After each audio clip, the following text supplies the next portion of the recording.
Tappei has just released Arc 7 Chapter 40, and this will be a summary of the chapter. I highly recommend you check out my Arc 7 Chapter 39 summary beforehand. Anyways, let's begin. The chapter begins with astonishment as Subaru looks at the mirror, seeing his young face stare back at him. It was a face that he was familiar with, since after all, it was a relic of the past. His past. Subaru looked at his fingers and again back at his reflection. He was questioning what was going on. Subaru started shaking, almost as if his soul was rejecting the current reality. He seemed to be around 10 years old, and it was like a nightmare. Subaru of course knew of people who would have loved to be in this experience of being younger when they wake up, but to Subaru it was not something he actually wanted. Subaru rushed outside to inform the rest of the group about what happened. After opening the door, he was called on by Medium. Subaru looked at Medium and saw that she herself was also a kid. However, Subaru and Medium were interrupted as Louis launched herself at Subaru. However, Subaru and Medium were too powerless to pull her away. However, Tarita was nearby and pulled Louis off of Subaru. And Subaru sees that Abel was actually watching the situation unfold from a couch nearby, whilst wearing his demon mask. It seemed that Abel didn't change. However, Abel did give him a look and called him an abomination. However, Subaru quipped, saying that he was very cute.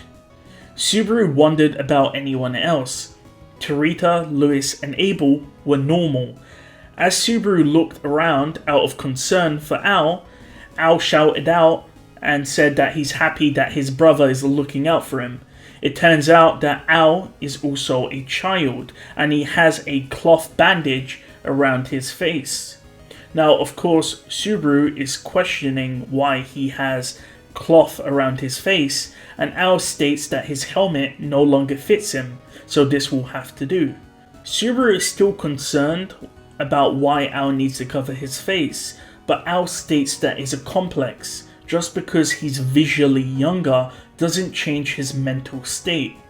Furthermore, it wasn't like their bodies were made younger through the reversal of time, since Al was still missing his arm.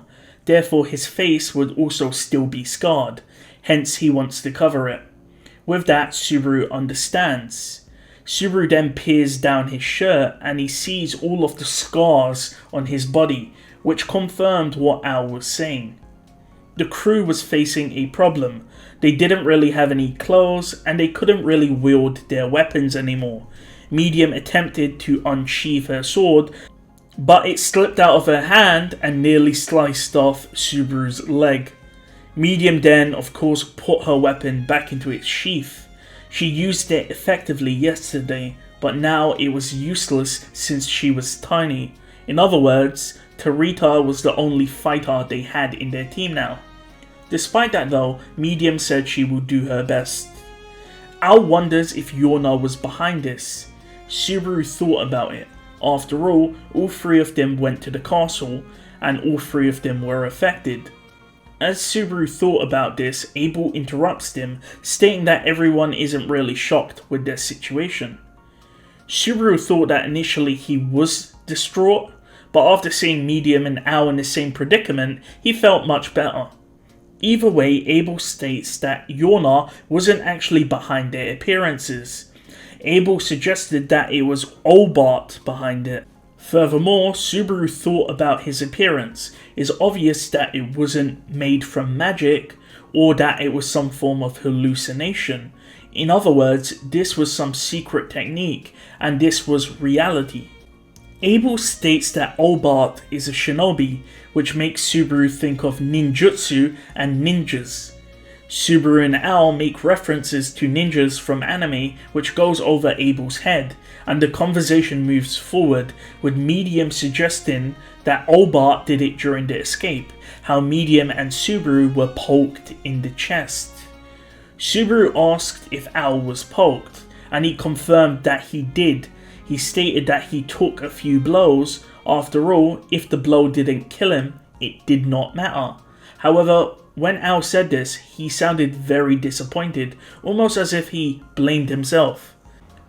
With that, Subaru didn't want Rem, Beatrice or Emilia to see him in his current state. Tarita is of course shocked that everyone is calm as she holds Louis back. Subaru ponders about his current state, thinking about what the victims of lust must feel like. After all, it must feel similar to how he actually feels right now, because his body was changed into something else without his permission. As they ponder if they can go back to normal, Vincent states that it may be that Obart did this so that he could use it for a negotiation later on. In other words, the best way to describe this ability is to call it a poison. In other words, Obart poisons you by making you an infant, and that way he could bring you to the negotiation table, and he's the person with the cure. In other words, to get the cure, in other words, to be returned to an adult or back to normal, you have to do what he says. And by reducing Medium, Subaru, and Ao to kids, Obart will then have a step forward in the negotiation tactics in the future.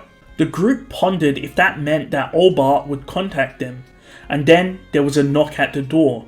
However, it was a bit disappointing because it was actually Tanza. Tanza was let into the room and she just stared at the children.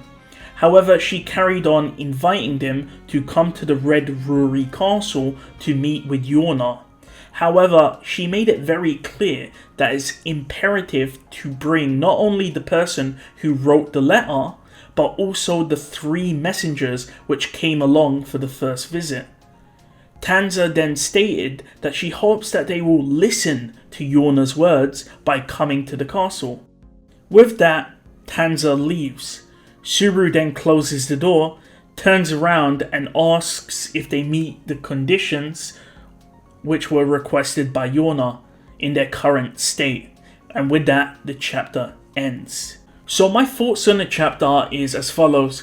I think we all knew that Obart was behind Subaru becoming a kid, and of course it's really interesting to see Ao and Medium also be turned into a kid. Like I did predict, if you check my last summary video, I did say Medium would be a kid as well. I didn't expect Aldebrand to be turned into a kid, and I'm wondering what's going to happen with Ao, because he's still covering his face and everything.